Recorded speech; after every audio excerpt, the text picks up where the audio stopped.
Good afternoon and welcome to the Western University Board of Trustees first annual meeting of 2026. This session represents our annual meeting, a required meeting in which we oversee annual business matters and appoint officers. Today we have Board Chair Shelley Edgerton joining us via live stream. Secretary Schuman, do we have a quorum? Vice Chair Turvey, we do. At this time, I would like to call on the board for a motion to accept today's agenda. So moved. Support. All those in favor say aye. Aye. Aye. Excellent. Are there any comments or questions from trustees concerning the meeting minutes from December 4? Hearing none, I'd like to entertain a motion to approve the minutes. So moved. Second. All those in favor, please say aye. Aye. Aye. Thank you.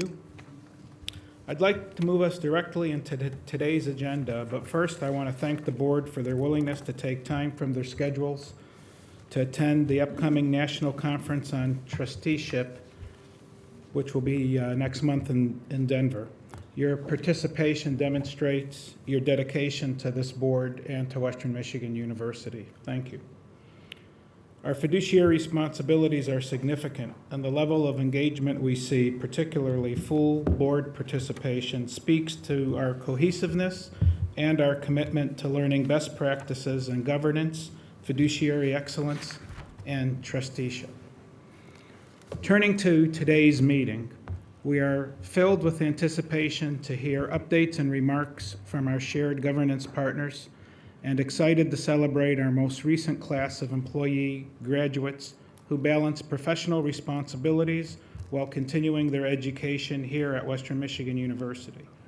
It has become a Bronco tradition in recent years for the president to acknowledge them, and we all look forward to it. We will also receive an overview of Western Michigan's research, innovation, and creative scholarship enterprise.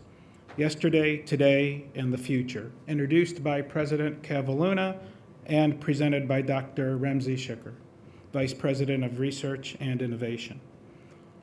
Later on today's agenda, Dr. Schuman will preside over the Western Michigan University Board of Trustees annual officer elections and bring forward recommended action on proposed revision to the board's bylaws. We will also hear from Western Michigan University General Counsel Keith Hahn regarding the renewal of a property lease agreement between the City of Battle Creek and the College of Aviation. In addition, Jeff Brenneman, Vice President for Government Relations and External Partnerships, will present information related to the proposed transfer of stewardship of Asylum Lake Preserve to Kalamazoo County government.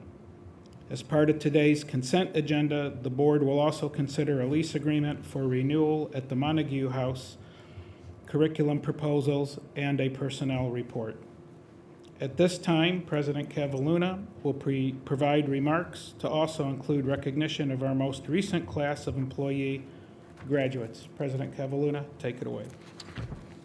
Thank you, Mr. Vice Chair. Good afternoon, trustees and colleagues. It's good to be with you in 2026. Happy New Year to you. I know that we've already been through an interesting beginning of the semester. Mr. Vice Chair, there was a newspaper article in the Western Herald that essentially outlined the amount of times a president has canceled class at Western Michigan University. And when I asked for this role, I did not think I would be the leader in that. But I've heard from several students that thought that those were the right decisions, even some staff.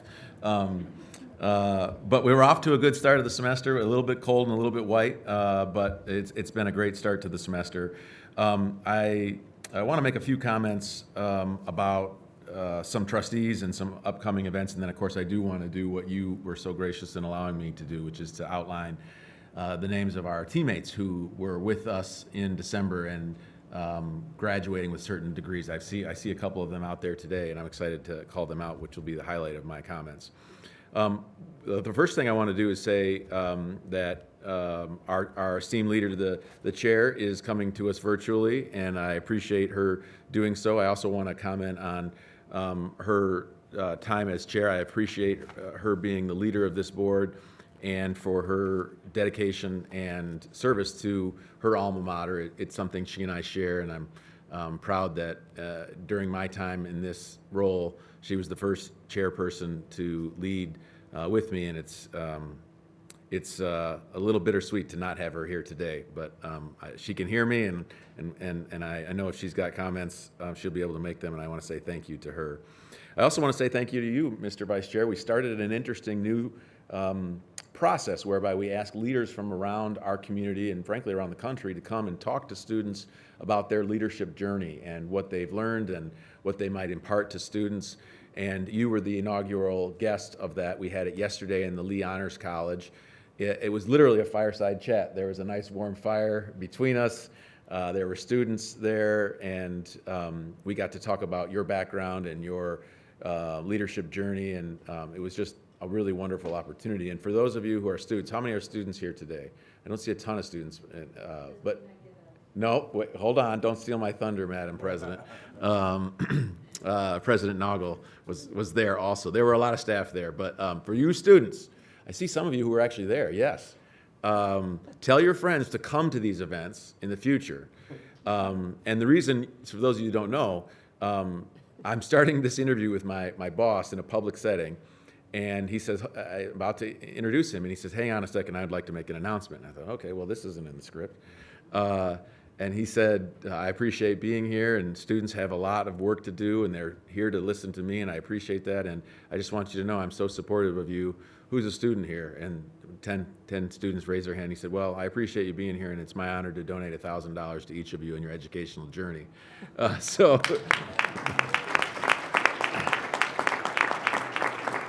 So I cannot commit anyone to any donations in the future, but I say to students, you should show up to these things because you never know what will happen. But it was a great event. Thank you for being the inaugural guest on that, what will be a continual process of us exposing our students to one of the important parts of learning, which is listening to people and their background and their trajectory, offering thoughts and advice, and we're going to continue that going on. I also want to say thank you to Trustee Liggins Jr., who joined me this week at Radisson. Was it 2 days ago?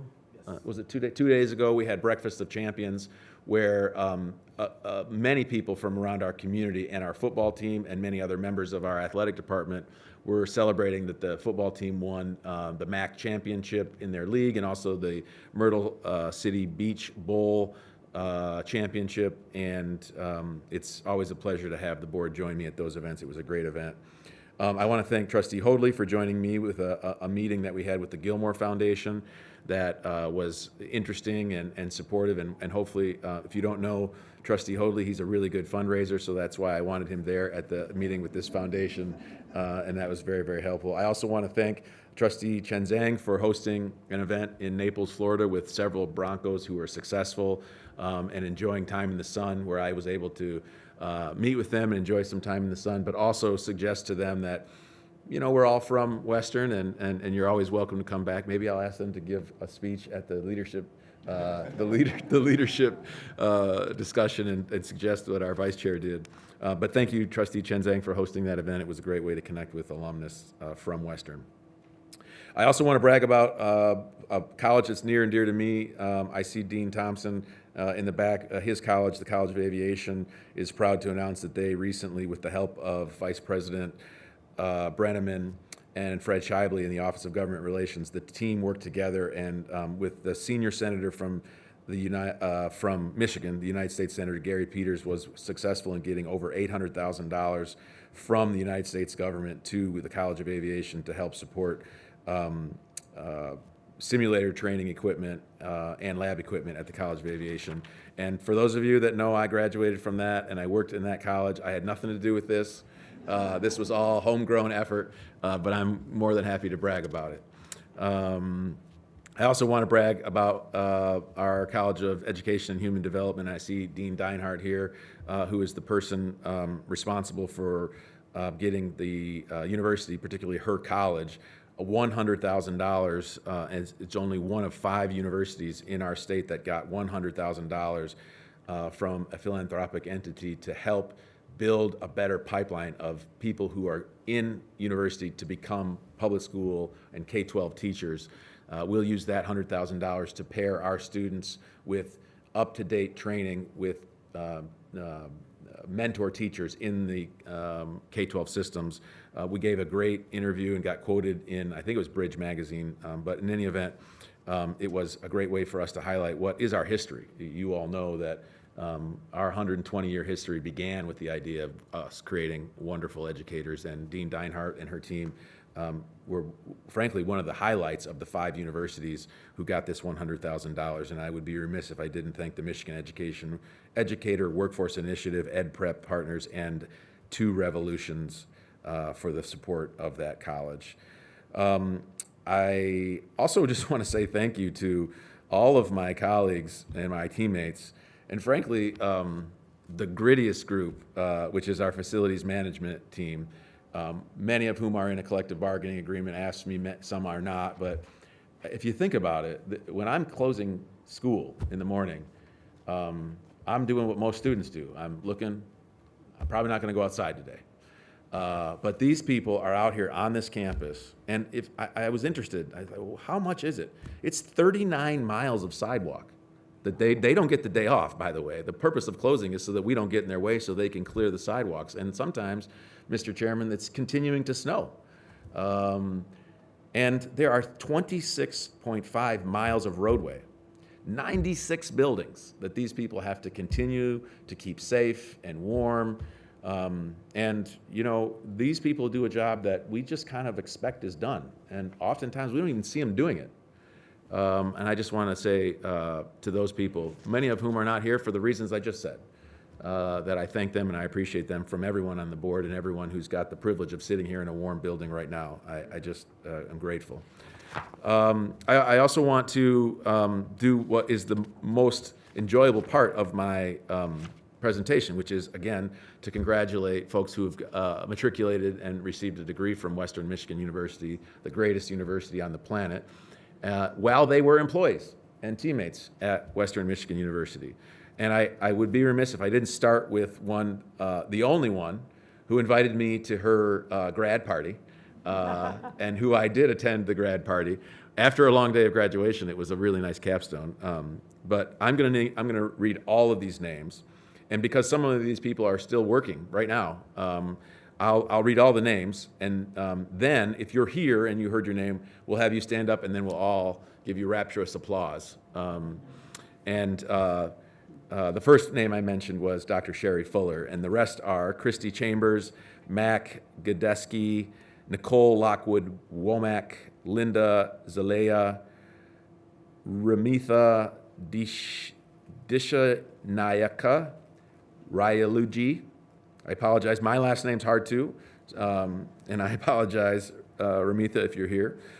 Wei Zhang, Jeff Steinman, Nicole Jakowski, Ross Brown, Zhao Britis Rai, Leonardo Simancini, Edward Kudzia. Ed, don't stand up yet. We're going to have you stand. But Ed came on board when I was working here last time. Leonardo, wait, I already said Leonardo, I said Ed. Nusrat Nabi, Aiden Schmidt, Megan McDowell Delgado, and now Ed and Dr. Fuller, and anyone else, please stand and let us recognize you.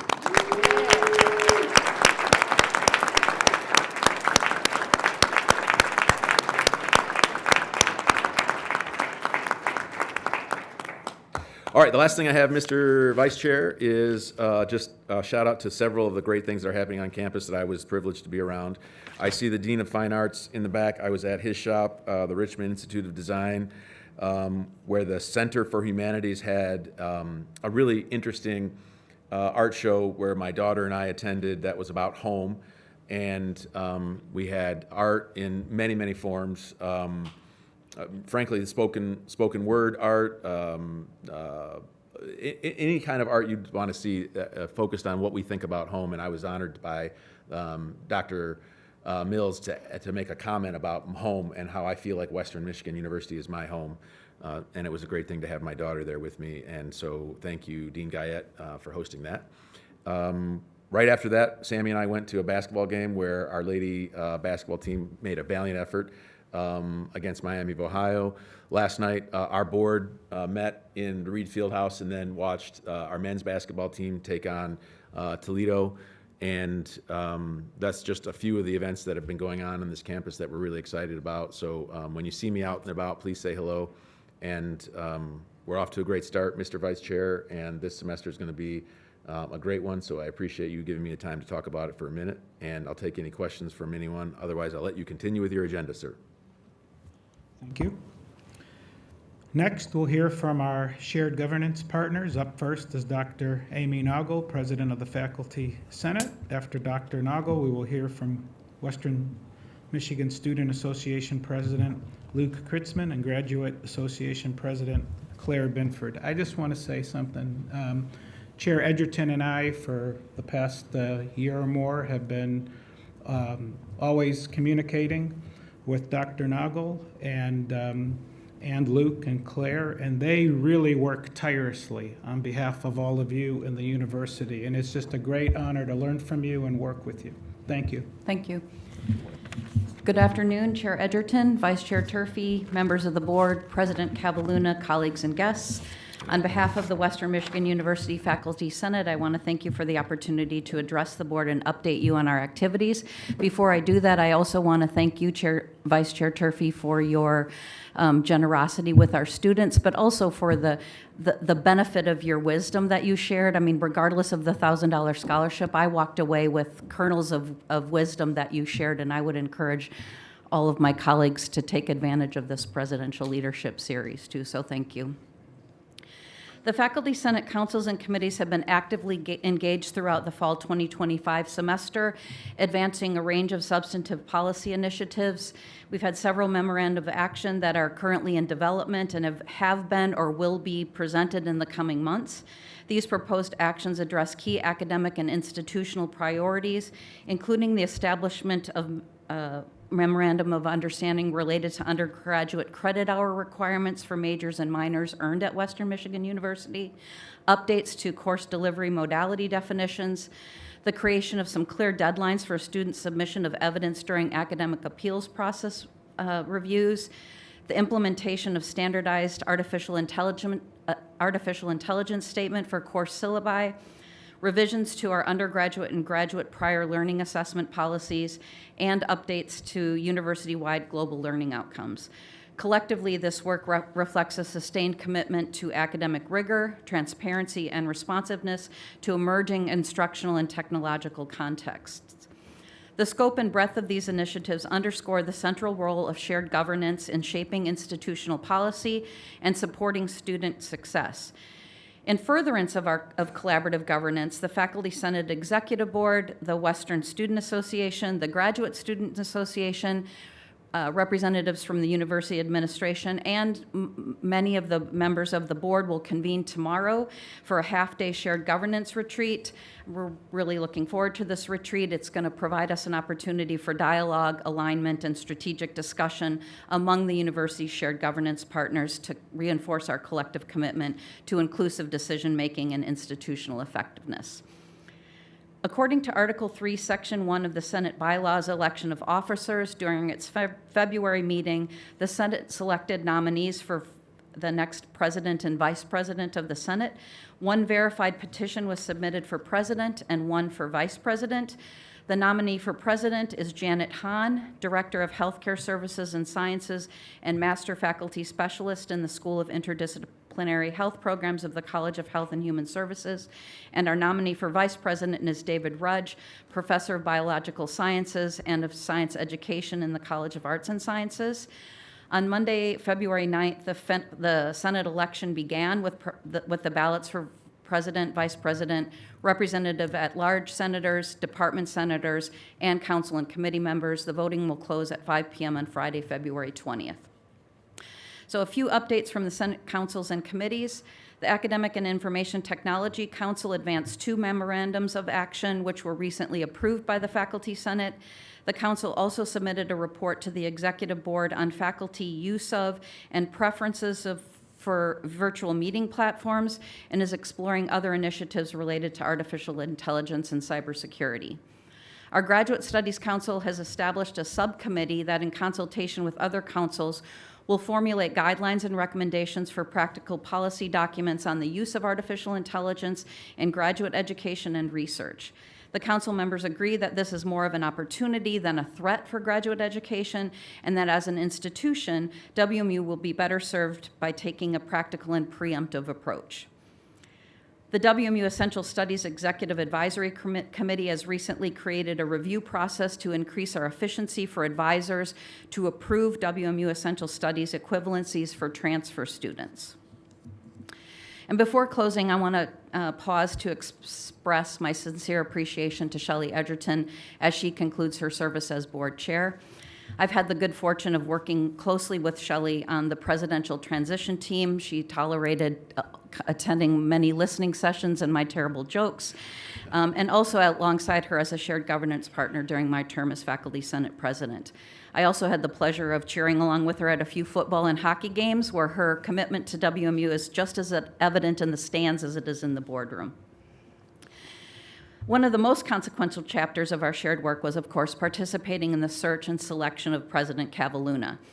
While time will ultimately judge whether we want to claim credit for that decision, I suspect it will be one we both look back on as a meaningful part of our respective WMU legacies, and hopefully one the institution continues to benefit from for years to come. Throughout my time of working with Shelley, I experienced her leadership as thoughtful, steady, and deeply respectful of the roles faculty, staff, and students play in the life of the university. Her commitment to listening, collaboration, and institutional stewardship has made a meaningful difference, and I want to thank her. I'm grateful for her service. I look forward to continuing strong shared governance relationships under the leadership of the new chair and to working together to support the university's mission and future. I'm available to answer any questions you might have. Otherwise, thank you for allowing me to address all of you today, and go Broncos. Go Broncos. Thank you, Amy. Luke? Good afternoon, Chair Edgerton, Vice Chair Turfy, President Cavalluna, and the rest of the board, and to everyone in attendance. Once again, thank you for allowing me to speak up here on behalf of the student body. To say that the start of this semester has been an interesting one is an understatement. There's a lot happening with the student body and the Western Student Association, and who knows what the future holds. We are reaching the peak of our election season in next year's student body president and vice presidential election. There are two slates going up against each other with different views for how to manage the Western Student Association and effectively represent the student body. The polls are open on the week prior to spring break from Monday, March 2nd to Thursday, March 5th. There's an upcoming presidential and vice presidential debate on Wednesday, February 25th at 7 p.m. as well. And I'm excited to see how this year's election turns out. It's been a really wild ride. And while we're looking at the future of leadership, I also wanted to take a second to acknowledge current leadership at this university. And more specifically for Chair Edgerton, I want to thank you for your amazing leadership on the Board of Trustees. I have worked with you throughout my year as student body president, and every time I have the pleasure of speaking with you, you have nothing but the utmost care and respect for the students of this university. Thank you for putting up with me through this as well, and I'm so glad to have done it with you. Moving on, our bylaws for how our allocations commissions functions and delegates money is currently in review while we look at ways to support as many RSOs as we can while also not running through our rollover funds. The process has been taken into a legislative committee, allowing for any and all students to provide feedback and workshop potential changes with our allocations team and myself. Given the high engagement we've been seeing from RSOs and funding requests, we're looking to reform our process to be more sustainable for years to come, as opposed to plugging a leak and kicking it down the road for the future.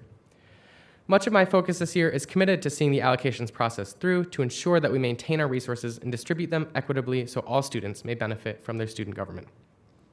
Other future events coming up from the Western Student Association include Dinner with Delegates being hosted on February 23rd. This opportunity allows for students to engage directly with campus, community, and elected officials. It's also a SPURS Advanced Leadership and Service credit, as well as a Lee Honors College event sponsored credit. In addition to that, we're hosting Mental Health Week from February 23rd to 27th, as well as Green Week exactly 1 month later from March 23rd to 27th. Our assembly meetings have also continued to get larger, and just 3 weeks ago, I can't remember. Every year, we had another breakthrough. We had 180 voting members, not even including the 25 in executive and judicial leadership. We have seen 342 individual students come through our doors thus far, representing 232 different RSOs on campus. Around this time last year, we saw about 190 different RSOs, so we've had a 22% increase in RSO representation.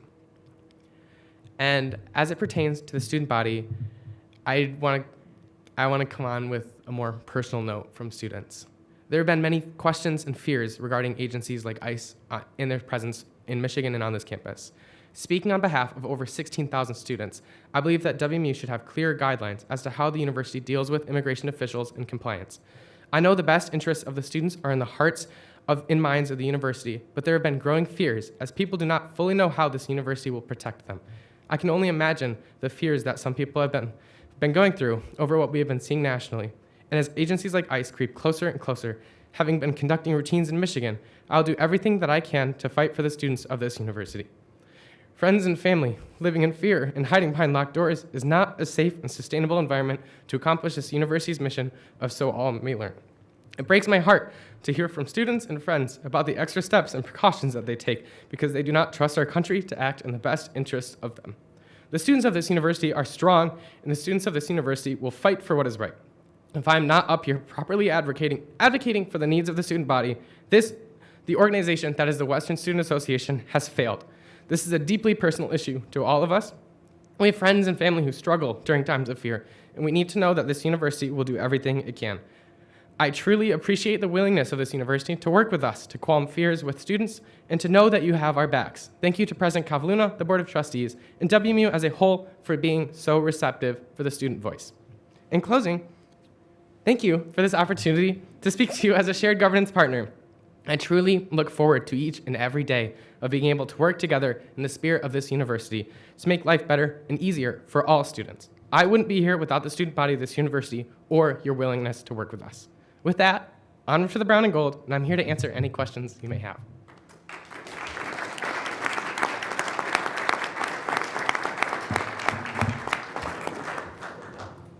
Thank you, Luke. Claire?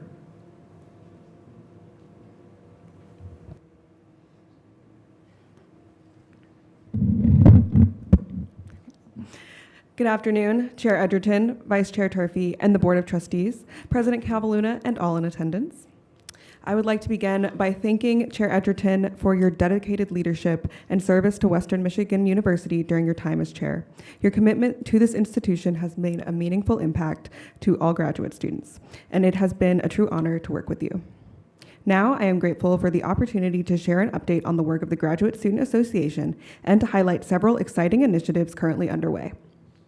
We recently completed our first grant cycle of the spring semester. Through this process, we awarded funding to 6 graduate students to attend professional conferences, 3 students to complete certifications aligned with their programs of study, and 1 student to support data collection for research.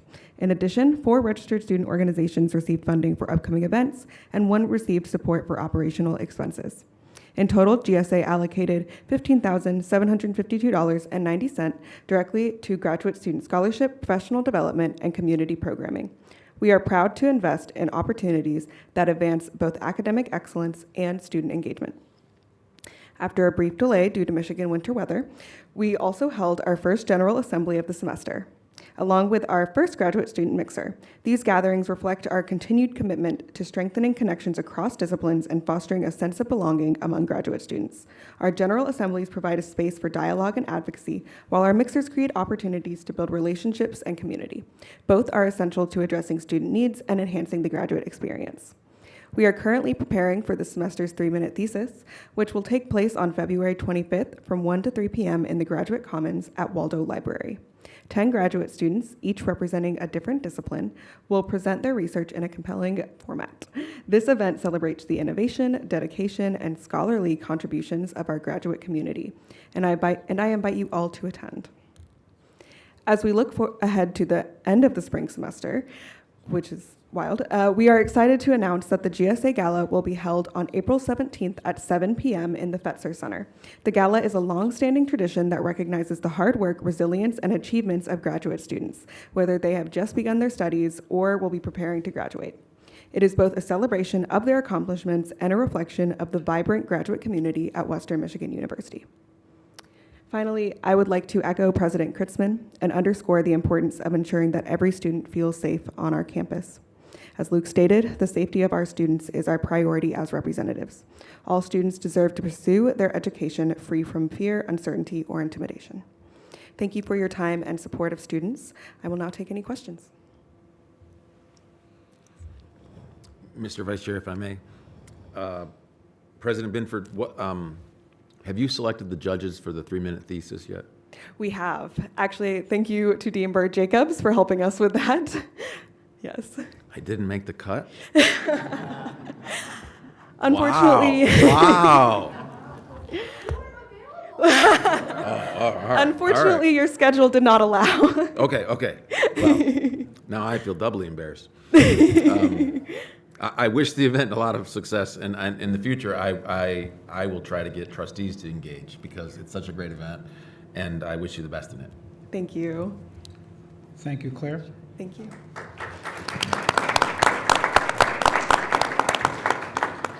I know that Chair Edgerton has a passion for shared governance. She's a big believer in one team, one heartbeat, and she would like to say a few words. Thank you very much, Alan and the Board of Trustees. Just for a point of privilege here. First of all, I'm very sorry I couldn't be there in person today, but I also wanted to thank everyone, thank our shared partners for a wonderful relationship that we've gone through during my tenure as chair as well as vice chair.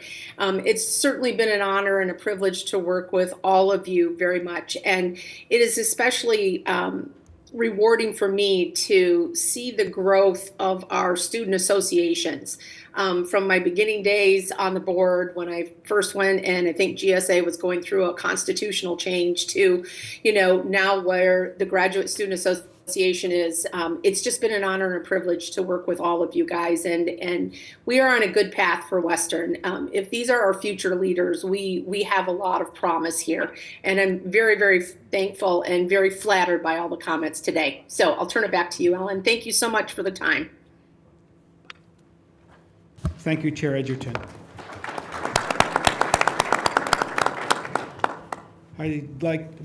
Ramsey, thank you for taking the podium.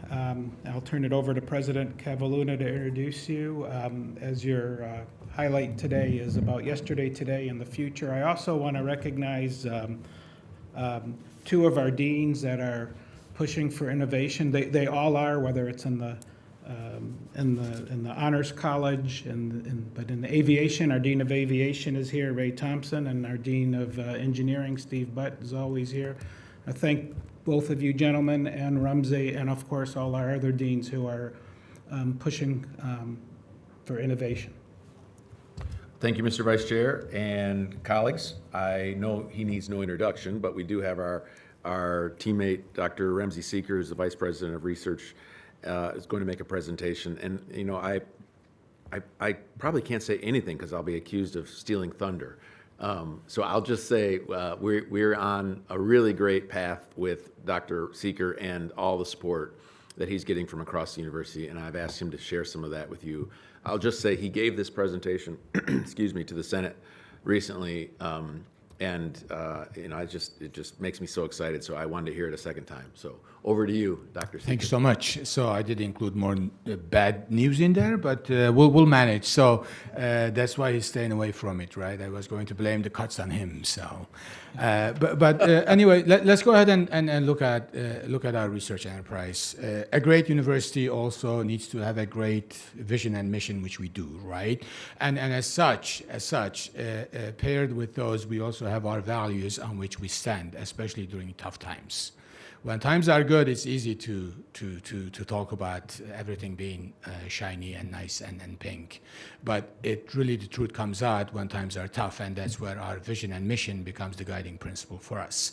So in order our research, innovation, and creative scholarship enterprise to serve our constituents better and to serve our mission and vision better, we strive to be impactful and inclusive. We integrate discovery, right?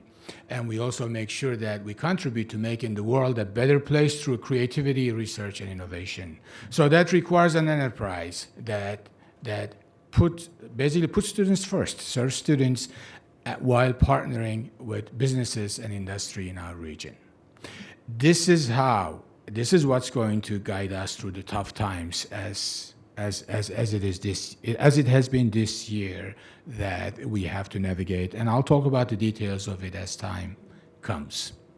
So to kind of cap, WME will continue leveraging its research, innovation, and creative scholarship enterprise to provide students with experience-driven learning and employment opportunities, as well as equipping students with skills that employers seek and desire. So we talked about students being first, right? So let's start with our patents that we have issued. We have filed only US patents, not international ones. It's easier to track those over about 12 years or so. So when we look at them, we see that fiscal year 25, which is the one we closed back in July, end of June, we filed 39 patents and 5 of them were granted. And this fiscal year so far, we filed 12 of them and 4 patents are granted. So we're on the right trajectory to basically repeat our record. That's not so interesting. Numbers are good, but we have to provide context. If you look at fiscal year 2025, of those 39 patents, 14 of them were led by undergraduate students. Now, that is not common for a university. Oftentimes, even graduate students, doctoral students, will not understand much about patents, let alone intellectual property overall. So we are putting our students first, and we are creating points of distinction for Western, and we are equipping our students with skills that employers seek, at least as far as the research enterprise go. We try to do our part in that. So let's move on and look at our externally funded research expenditures starting fiscal year 01. For the last 25 years, when we look at it, we closed the last fiscal year with $51 million. There is a reason I'm presenting these numbers. You probably already remember them. Let's go to, so trajectory is going very well. Let's go to our awards. Our awards, again, from fiscal year 01, we go back to, more than double. We're at 60. We were at 60 in 24, fiscal year 24. We slightly broke that record again by about $40,000, despite the cuts. Speaking of cuts, let's go into cuts, see what we had cut. So since February 2025, we lost $9.3 million in active projects, meaning the money was there and we were doing the work, right? The project was stopped and the money was rescinded. An additional $7.8 million for the subsequent phases of those projects, bringing the total loss for present and promised money that we lost to $17.1 million. Additionally, we had almost $6.1 million in promised award, meaning we received the news that we're getting the award, right? We passed the scrutiny, and we're at the phase of contract negotiation. Those awards never showed up, and in some cases, we received that the program was canceled. In some cases, we heard it through the media. So that brings the total loss in terms of impact over a few years to $23.2 million, more or less. Currently, we have 3 Department of Energy grants that total about $4.2 million in amount of funds that are left on them to be spent, and we haven't received their annual authorizations yet. We're working with government relations to find out what we can do, and we're trying to navigate the challenges as good as we can, as well as we can. So as we're talking about these cuts, and let's look at the current fiscal year, obviously you're going to see the impact of these. So we decided to compare. That's where we differ from the presentation I made to the Faculty Senate, because then the month of January had not closed. So from July 1st to January 31st, for first 7 months of 2 fiscal years will be compared, 25 and 26. When you look at total awards, external awards, you see about a decline of 15.6%, almost 16%. When you look at total expenditures, almost 19.3%. And when you look at proposals submitted, the decline is very small. Now, let me remind you that a lot of programs got canceled, right? Department of Education virtually doesn't exist. So take that out of and most of the grants, by the way, we had canceled, majority of them were from Department of Education. So when you look at it, we did not just crawl ball up and say that we're not going to do anything. We did. So let's look at the details of the data a little bit, and then I'll speak about that. So yes, award cancellations did impact our expenditures, but not the one that we report to the National Science Foundation, Higher Education Research and Development database, right? That is the data, that report is the one that is used for our national ranking and Carnegie classification. So that's a bit of a solace for us to have. Despite cancellations, we're getting awards, and that is promising. We've been submitting and we're getting awards. So we do continue our journey toward our R1 designation. Now, here is where I'm really proud. Despite the cuts, despite the demoralization, and by the way, if you talk to any VPR right now across the nation, you will see that submissions are tanked. People are discouraged. We're doing pretty darn good in that, and we have strategies we have put in place. So we're banking on, we knew that administration was going to channel funds into certain areas. That happened to overlap with our strength.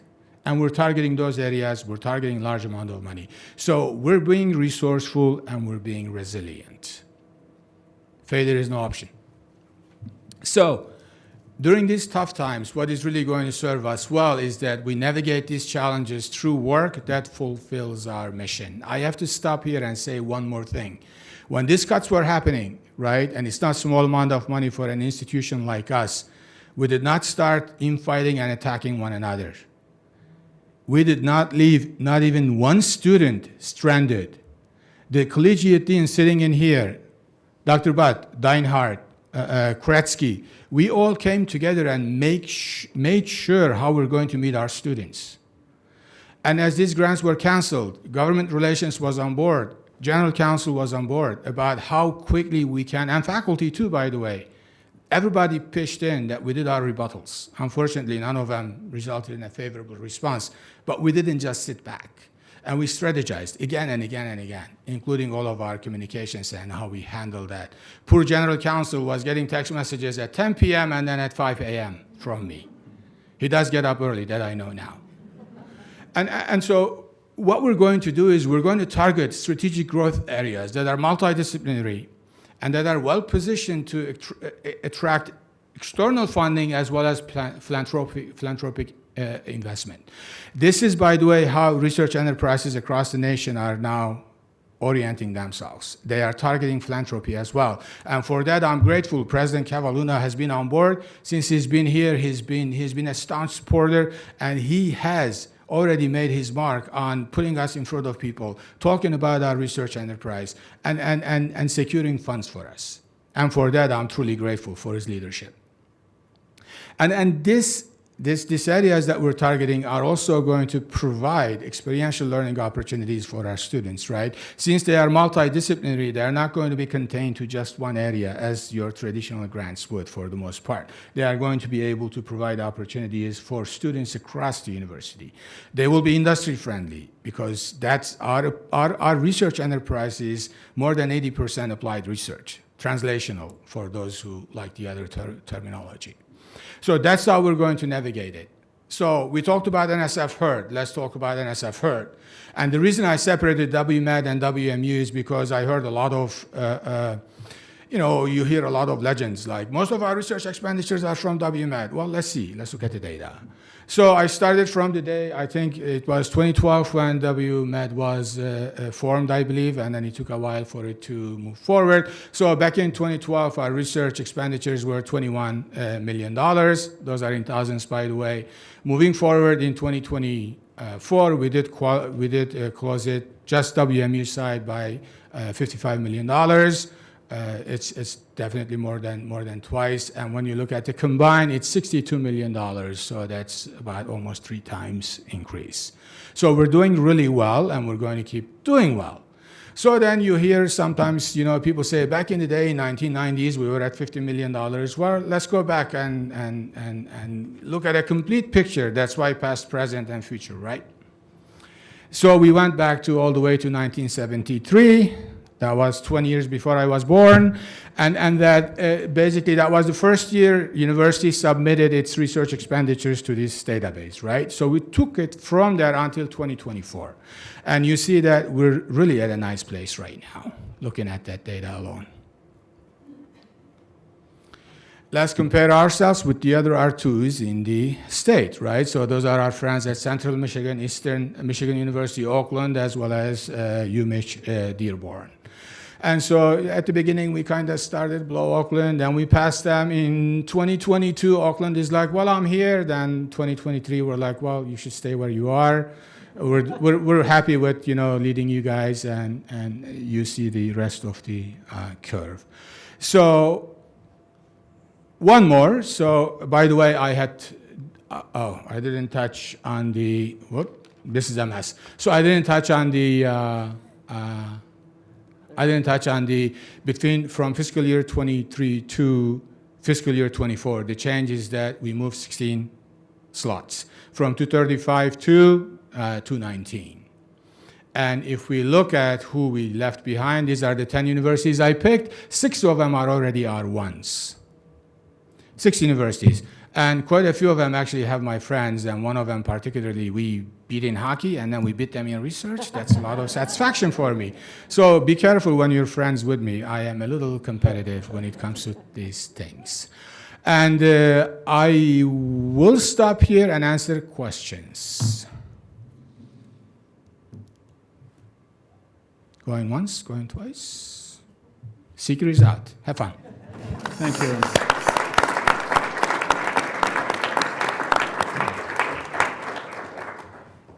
Dr. Schumann, do we have any public comments regarding our action items? We do, actually. We have both a submitted submission, which I will read, and we also then have a speaker that's indicated interest. So let me start with the first submission. It does deal with one of our action items. This is submitted by Jeff Steinman, WMU staff horticulturist. He poses, as a member of the WMU Facilities Management Team and Landscape Division, I have concern about the quality of the level of upkeep should Asylum Lake Preserve be transferred to the county.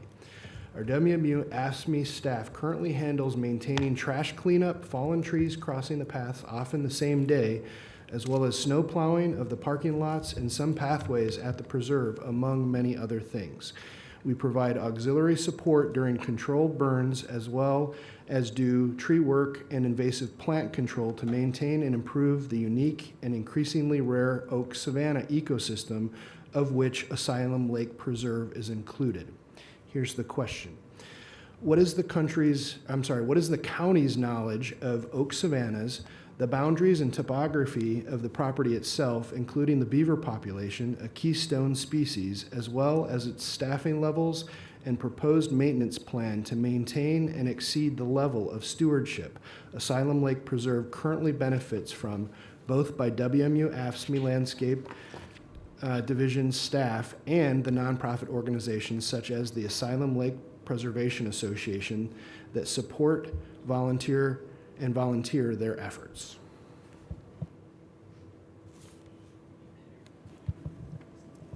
Would there be an administrative response to that question? Okay. So first, I do want to recognize the efforts of our landscape team as well as our landscaping staff. It's been a committed service, one of love. With the Memorandum of Understanding, the Declaration of Conservation Restrictions stay intact and will also transfer with the stewardship to the county. And the county is actually going to entrust it to their park group, and their parks group already manages a preserve as our preserve, and know that they will be also complying with the Declaration of Conservation Restrictions. So I do believe with the MOU and then ultimately the interlocal agreement between the two, the care will continue to be high quality and in line with the current restrictions. Do you want to add to that, Jeff? Sure, Vice President Vanderklay, thank you. There's been some ongoing discussions with the County Parks Director and the County Administrator and with the local community groups since last month. And one of the things the county has already agreed to is having a dedicated point person for the preserve. So if there's a need for a fallen tree or other issues, There will be a dedicated staff person. It probably doesn't need to be full-time, but I think what they're looking at is how they could dedicate someone for both preserves, knowing that both preserves in the county will be treated somewhat similarly and probably different than the county parks. So we're excited by that. We haven't had that opportunity to have a dedicated person, so it will be in good hands. Thank you, Mr. Vice Chair. We next have Lori Holmes for a slotted 3 minutes. I will, I have texted this and it may go over 10 seconds because I did not know how long I was going to have, but it will be brief. My name is Lori Holmes. I'm happy to be here actually because I'm feeling the positivity and the enthusiasm that's palpable in this room. And one doesn't always experience that at meetings of this sort. To let you know who I am, I retired some time ago from Family and Children's Services as a program director, and since then, I've kind of had a post-professional specialty, which does fit in with some of my social work training, of helping volunteer organizations in the community as a grant writer, a consultant, helping some of these organizations, including the Lifelong Learning Program here at Western, get organized and started. And that has been a joy, and a joy has also been, and a stress, being the chair of the Asylum Lake Preservation Association until last year when I retired. I'm here to heighten two aspects of the process that you're going to be talking about, because I believe they're very important for Western. I believe they're impacting on Western standing in the community and in the general statewide community. The first aspect that's concerning some of us is the wording of the Memo of Understanding. First, it repeatedly refers to the preserve's status as a park. This is concerning to us because a preserve is not the same as a park. A preserve is preserved for animals and plants, and a park is a place for human beings to enjoy nature. If a park normally could provide boats, not motorized boats, that's quite clear. But even if there began to be boats out on Asylum Lake, the birds, the mammals, the beavers, the muskrats, and maybe even the fish, that won't be their own home anymore. So a perfectly innocent thing that a park person would do could be damaging to a preserve. The second problem that many of us, but not so many because this is not widely known in the community, is that the item in the Declaration of Conservation, which you recently mentioned, is not mentioned specifically, and it's the first item, it's item H1, and it reads, the first goal is to permanently protect the Asylum Lake property, to protect ecosystem integrity and natural aesthetics, to maintain the Asylum Lake property as a green space and wildlife habitat. What makes these omissions more important is the fact that so far this process has been conducted without any formal public input. It has not been conducted, as far as I know, with input from the two groups that have been most intimately involved with this preserve, the Management Council of the Preserve and the Asylum Lake Preservation Association. While Western may see this as a logical divestment of property, to the community, it could look like a major change in the concept of the preserve. Being retired, I've been able to attend this meeting with 36 hours notice from my email network. As I conclude my statement now, I ask you to imagine the hundreds of community members who have come out to city meetings in the last year to defend not a public park, but a nature preserve. We are at a point in our history as a country where trust and faith in public institutions is at an all-time low.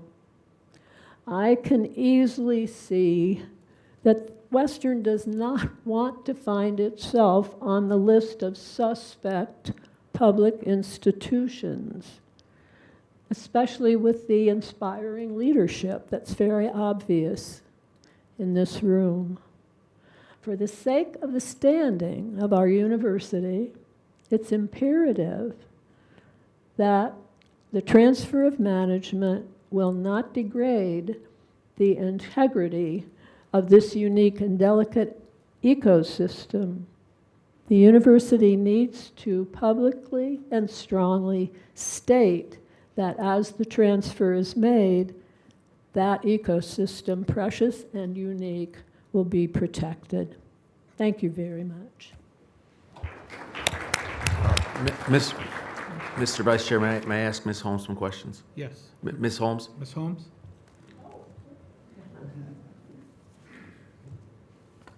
And I should say, Director Holmes, thank you for your public service. And I can tell that your public service did not end with your retirement. Evidently it didn't. Yeah, I appreciate you making time to talk to this group, and I hope you feel respected and heard. I do. And so I have a few questions to Sure. make sure that that is the case, that you feel respected and heard.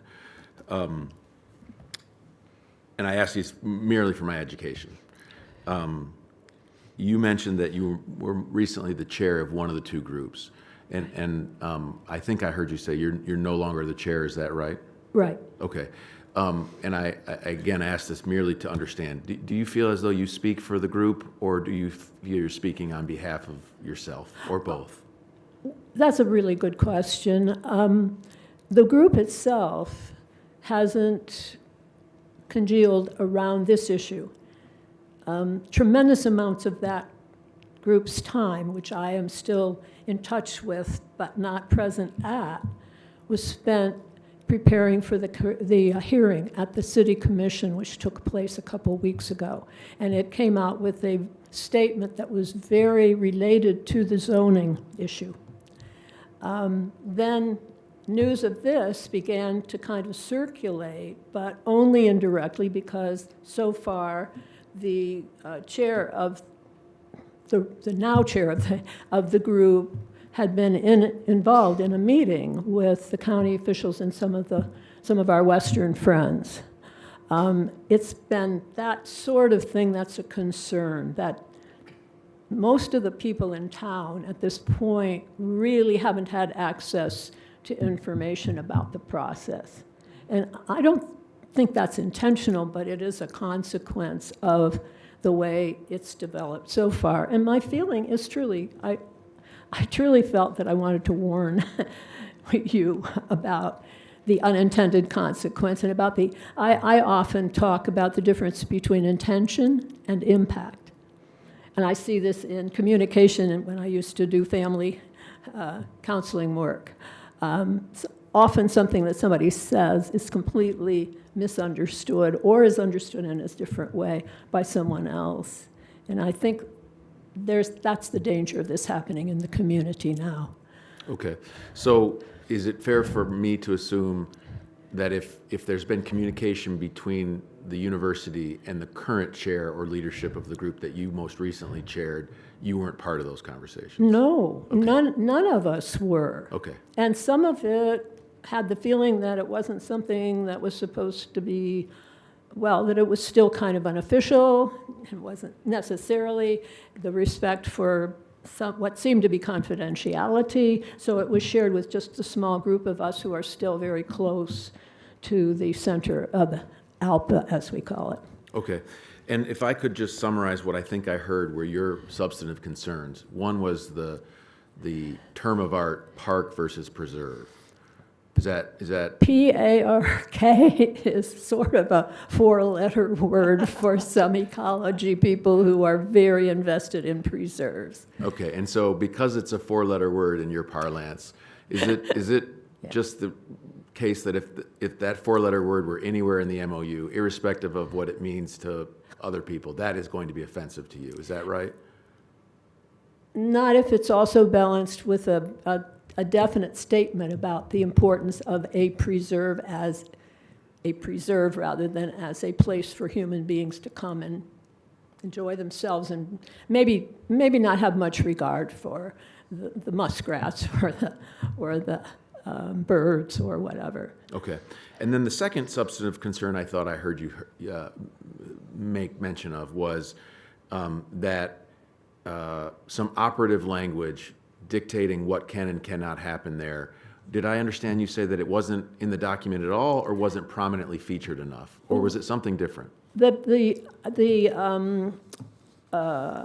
declaration says it pretty strongly, but it's not quoted in, that particular is not quoted in the memorandum. Okay. So, I think people might feel better if that were right there up front in the memorandum. Yes, we are handing this over to a parks department, but we know that this is a preserve and we value it as such. And we know what we're not doing. What we're doing is not turning this preserve into a human park, a human public park. This Okay. is, am I making? No, you are, and I hope I'm appreciate you making myself entertaining my clear. questions. Yeah. I do feel like I understand what you're saying, and I do want you to know when you come to this institution, you'll be treated with respect and heard. And I want to make sure that you feel those ways. Extremely. I do appreciate it. Mr. Vice Chair, I don't have any other questions, but I think if it's appropriate, I'd let Vice President Brenneman, during his presentation, address these if he chooses. And then, but Director Holmes was game for questions, and I appreciate you letting me ask them. Thank you, Director Holmes. I very much appreciate your response. I said, brilliant leadership.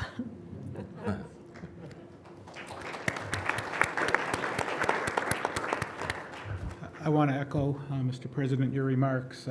Lori, thank you. Thank you for coming. And Dr. Schuman, if you could make sure to let Jeff know that we appreciate his input as well.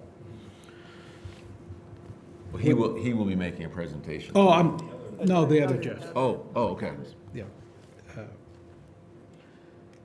Moving to the action items for today, Dr. Schuman will conduct the Western Michigan University Board of Trustees Annual Officer Election. Yeah, thank you, Vice Chair Turfy. This is our annual meeting, and one of the important courses of action for that is our officer election. So it's the changing of the guards. You heard the shared governance partners, the president and the vice chair, talk about the service that Chair Edgerton has provided over the last 3 years. This appointment for this officer slate is for a one-year term. And the board has had a chance to discuss this prior and bring forward for vote today this offer. So again, for a one-year term, Chair Alan Turfy, Vice Chair Kelly Burris, Secretary Kaylor Schuman, Treasurer and Assistant Secretary Jan Vanderclay, and Assistant Treasurer Colleen Scarf. So with that, recommended action is that it's recommended that the Western Michigan University Board of Trustees elect the proposed officers for 2026. I move to elect the proposed officers for 2026. Support. Support. Roll call vote. Chair Edgerton, Yes. Vice Chair Turfy, Yes. Trustee Burris, Yes. Trustee Chen Zhang, Yes. Trustee Hoadley, Yes. Trustee Liggins, Yes. Trustee Williams, Yes. Trustee Wood, Yes. Chair Turfy, congratulations. Thank you.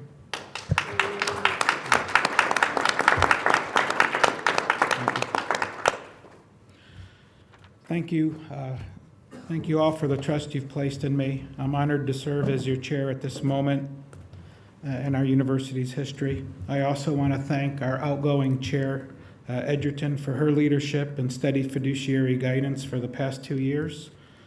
Both this board and all of Western Michigan University are better today for Shelley Edgerton's service, and thank you very much, Shelley. Thank you. Thank you all. I also look forward to continuing to work closely with our fellow trustees and our new vice chair, Kelly Burris. In addition to this young man here, Dr. Schumann, there is a lot of work that goes behind the scenes for being a secretary of any corporation or university, and gathering the staff and the deans to answer all of our questions and put together what is sometimes a 3 to 4 inch briefing binder, taking our calls at night, on the weekends. And, I just want to thank you for facilitating that.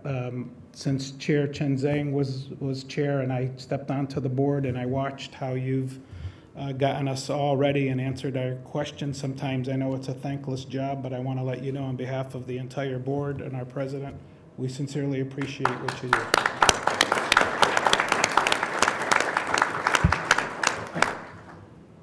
President Cavalluna is clearly continuing as a champion to ensure that our shared governance is our top priority, and that our students are at the focal point of everything we do, and so that we may all learn. And for that, I want to thank President Cavalluna. With that, are there any comments from my fellow trustees or the president? Go get him. Okay. Next on the agenda, Dr. Schumann will lead us in a discussion of the bylaw revision recommendations. Thank you, sir. I appreciate this opportunity. The last time that the board bylaws were renovated was December 13th, 2002. That was 24 years ago, a long time ago. So not only did your board secretary then not have a desktop and 3 screens in front of her, but she was working off of a typewriter.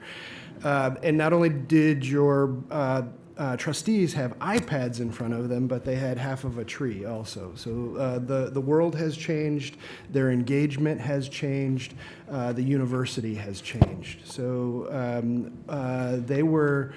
they tasked administrators a few months back to look at best practices and to look at evolving opportunities to improve the bylaws and to bring them up to speed in order to match and encourage functionality with operations within the board. So the university was created in 1903 with authority, legislative authority from the Michigan Constitution.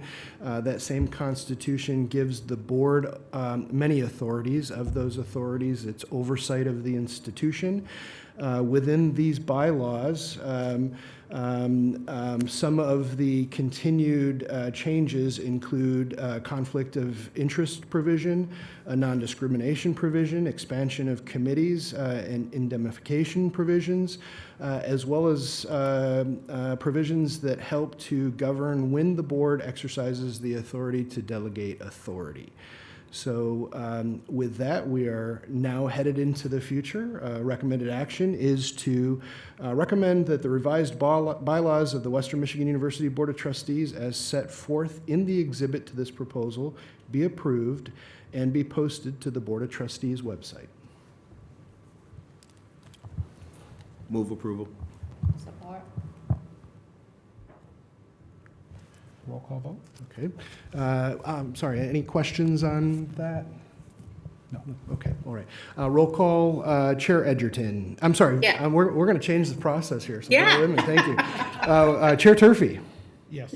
Vice Chair Burris. Yes. Trustee Chen Zhang. Yes. Trustee Edgerton. Yes. Trustee Holdley. Yes. Trustee Liggins.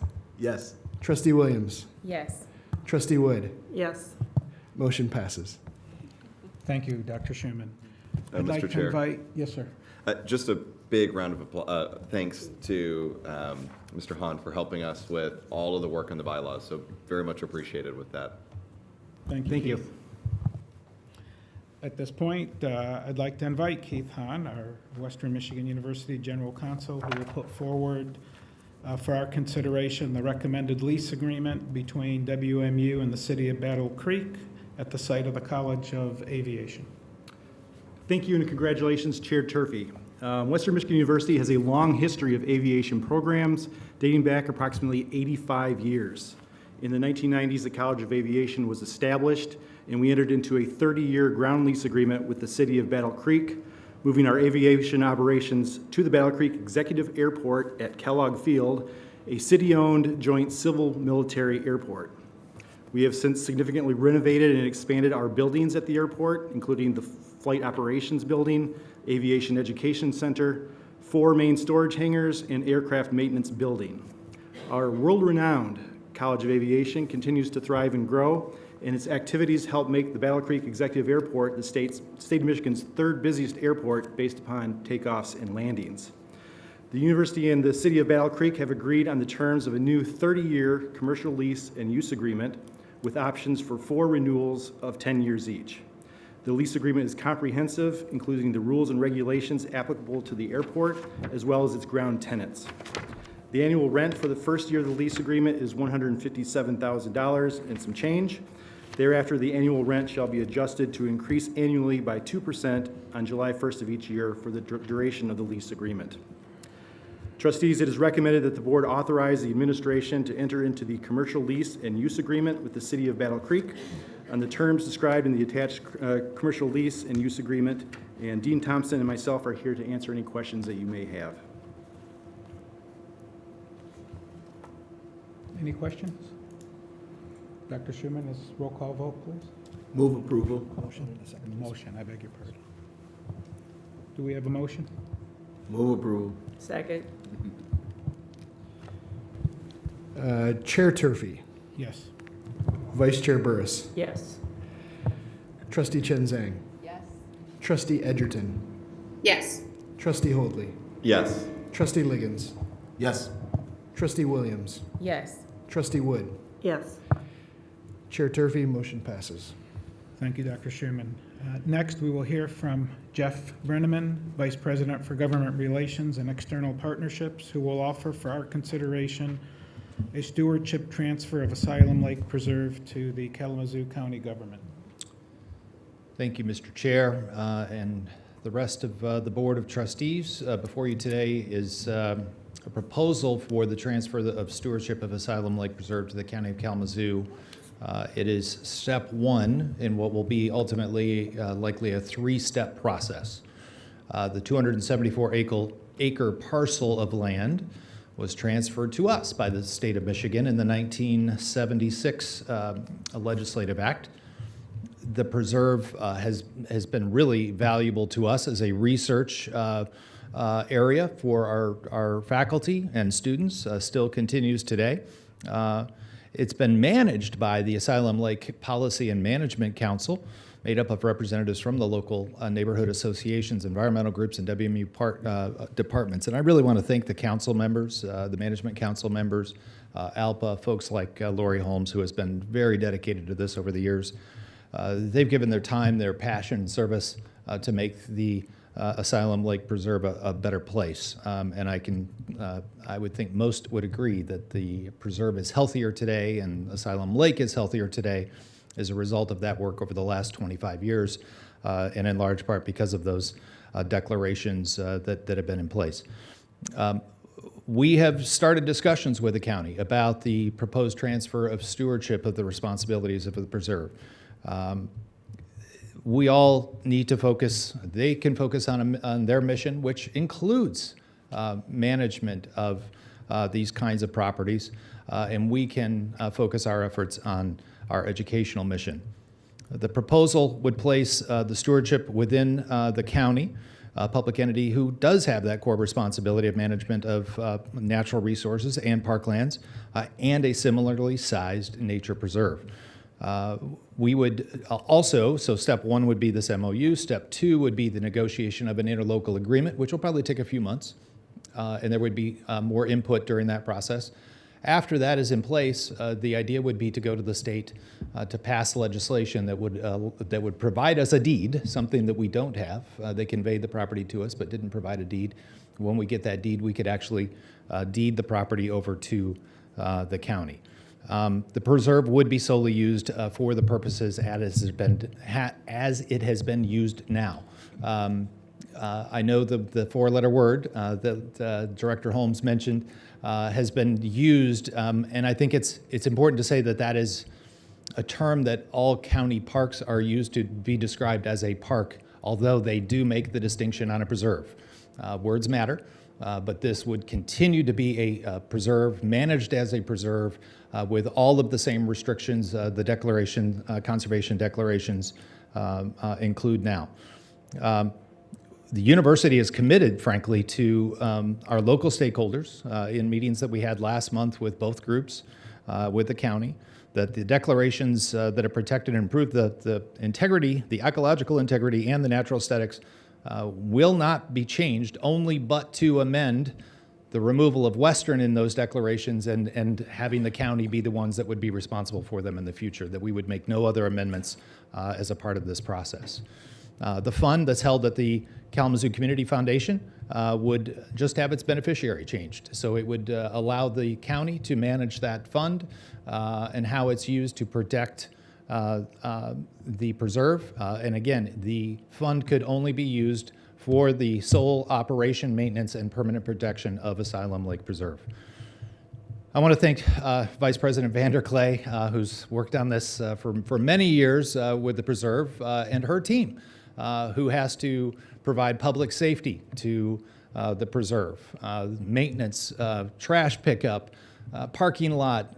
All of those things come from our Fund 11 budget, not the endowment. The endowment is used to preserve the preserve and do controlled burns and other things. But it does cost money out of our Fund 11 budget to support the preserve, and Jan and her team have done a great job. General Counsel Hahn has been involved in this, and other senior leaders who have helped us in this process, all with the goal of providing the best possible stewardship of the preserve in the future.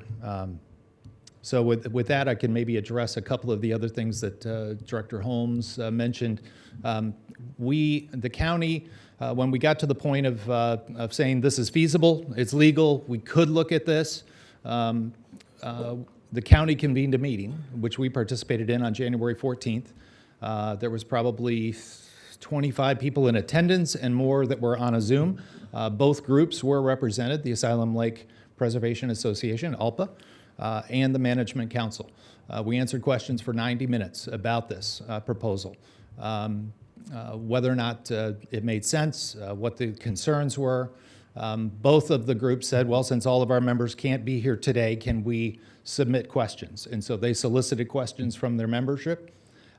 Those questions were then answered by both the county and Western Michigan University in writing and provided back to the groups. There's still follow-up questions, certainly. This is going to be a process.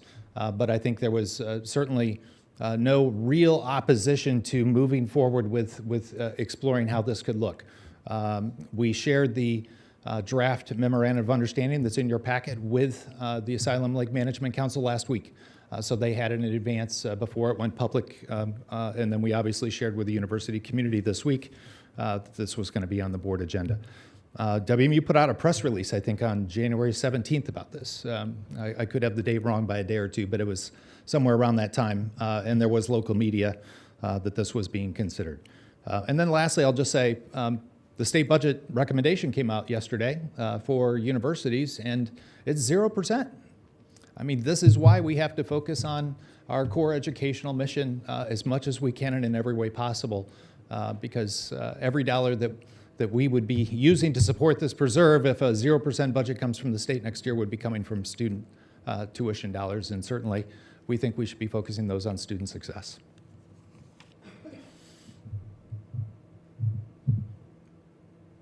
Any questions? Is there a question? Yes, John. Thank you, Mr. Chair. Mr. Brenneman. Thank you, Vice President. The question for you, a couple of questions. The first is that, is there going to be any staffing impact to the transfer of this? Will we lose any of our teammates? No. Great. Second, I'm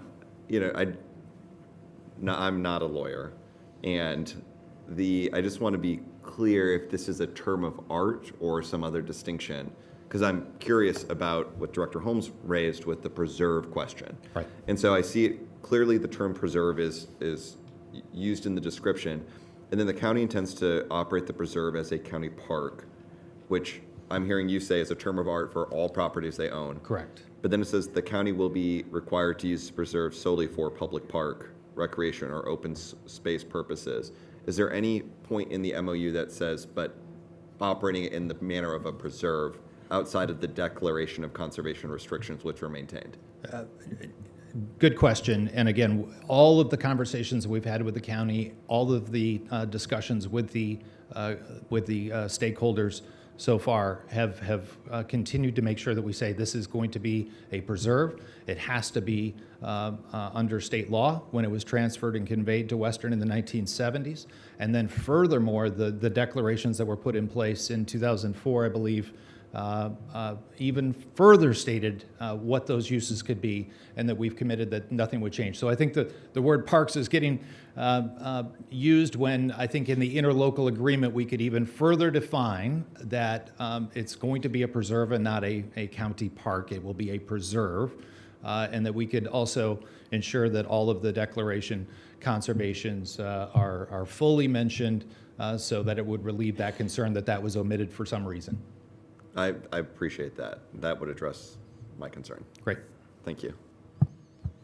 Thank you, Trustee Holdy. Are there any other questions? Thank you. Thank you, Jeff. I'd like to entertain a motion. I'll move approval. Support. Roll call, please, Dr. Schumann. Chair Turfy, Yes. Vice Chair Burris, Yes. Trustee Chen Zhang, Yes.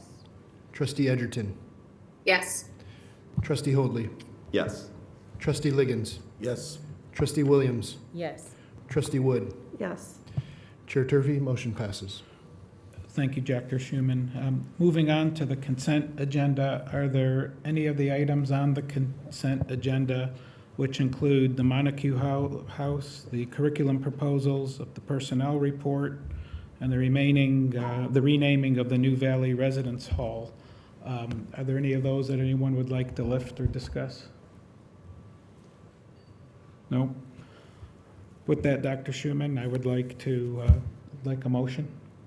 Sure. I would move approval of the consent agenda items. Support? Roll call, please. Chair Turfy, Yes. Vice Chair Burris, Yes. Trustee Chen Zhang, Yes. Trustee Edgerton, Yes. Trustee Hoadley. Sorry. Yes. Trustee Liggins, Yes. Trustee Williams, Yes. Trustee Wood. Yes. Chair Turfy, consent items pass. Thank you. And for today's final item on the agenda, Dr. Schumann, do we have any general public comments? We do. Dr. Abakar is interested in addressing the board. Please.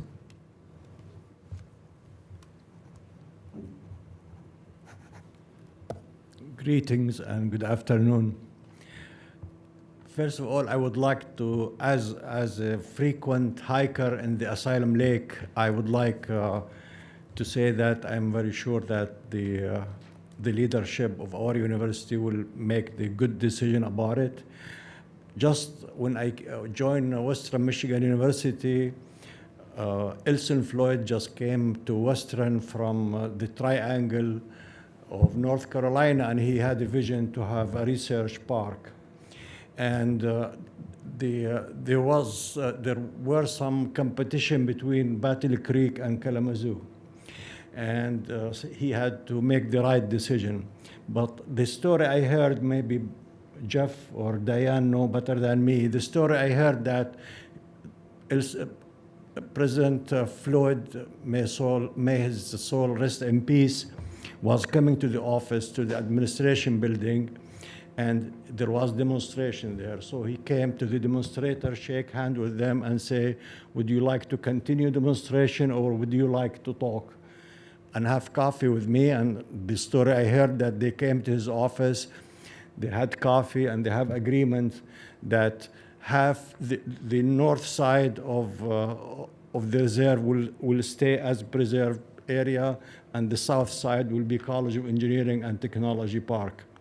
And that was a nice solution to the conflict very much that pleased the students and faculty and the community. The other thing I want to talk about that I already talked to the board a few times about is what we can do as a university to help the helpless students and faculty in Gaza, universities. As you know, over 120 professors dead and over 10,000 students dead from the war. And we talked about what we can do, and we had a committee from Diane Anderson, Jeff Brenman, Paula Davis, and Carla Schumann about what to do. We have discussion, but we did not come to agreement. So what I would like to suggest is to renew that discussion under the new regime, and see if there is to consider ways that we could help the students and faculty in Gaza and the West Bank. Thank you. Thank you, Doctor. Are there any other general public comments, Dr. Schumann? That concludes public comments. May I make a comment? Yes, sir. Mr. Chairman. First, in response to the doctor's comment, I'm always, and I've communicated to several folks,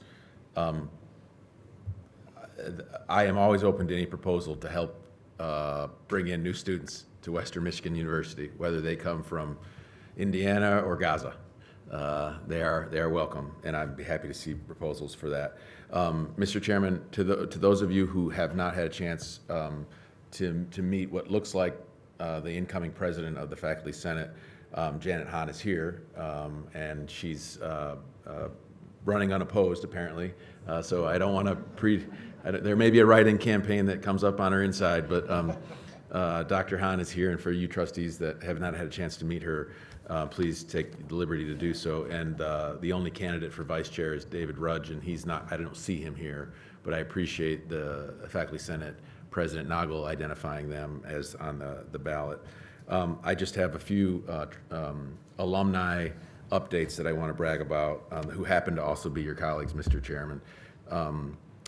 One is, well, actually not, before I get to that, one, I want to just see my colleague and teammate, Dr. Heasley, no, she left already. She was sitting there. I just want to say thanks to her for letting me come to her class. She invited me to her class. It was actually an ecology class. It was a great class, and there was a student there named Phyllis. And Phyllis shared with me while I was there, Mr. Chairman, that she came back to Western 10 years ago after a break. She graduated in 1978. She was an undergraduate in 1978, and now she takes classes for her own fulfillment. And I was just so impressed by Phyllis. I introduced her to my mom, and so my mom is going to the Honors College this coming week to think about enrolling again at Western. So I'm recruiting everywhere. I also want to say to Trustee Wood, if you don't know, Trustee Wood is a graduate of our graduate school, and she's got a big lift. There's a new amphitheater in Grand Rapids that is going to be opening right on the S-curve. It's a pretty cool building, really. It's just a really neat architectural feature, but the beginning of it is going to be performances in Grand Rapids, and she's been kind enough to invite us to propose some of our student performers to possibly make some performances at the very beginning of that amphitheater opening. So I'm excited about that. And if you haven't seen a lot of Trustee Wood, it's because she's in the final stretch of trying to get this thing off the ground right in the spring. So that's a graduate who's making a big difference. Lisa Williams is a graduate also on your board, Mr. Chairman. She hosted Western Michigan University at her school where she's a principal, which is Marygrove in the Detroit public school system. And we had a great event there, and I appreciate her hosting us there. She's going to help us make a lot more outreach to Detroit public school students like herself who really deserve the opportunity to have their life changed for the better at Western Michigan University. It also happens that she put in heavy duty yesterday. She was working for Western on her birthday. And so happy birthday to Trustee Williams. And then I just want to say, you know, we're a family here at Western, and Trustee Burris had a difficult loss in her father, and I didn't have a chance to know him, but I will tell you, this is a graduate who is a MAC championship athlete at Western. She is a lawyer, a business owner, a pilot, and I just can't imagine she's as wonderful as she is if she didn't have a fantastic father, and how difficult it would be to have a loss. A man who was a proud union member, a man who put his daughter through college, made a really, really great leader out of her, and all of us from the university grieve with you, and we're sorry for your loss. That's all I have, Mr. Chairman. Thank you, Mr. President. With that, the meeting is adjourned. Have a blessed day.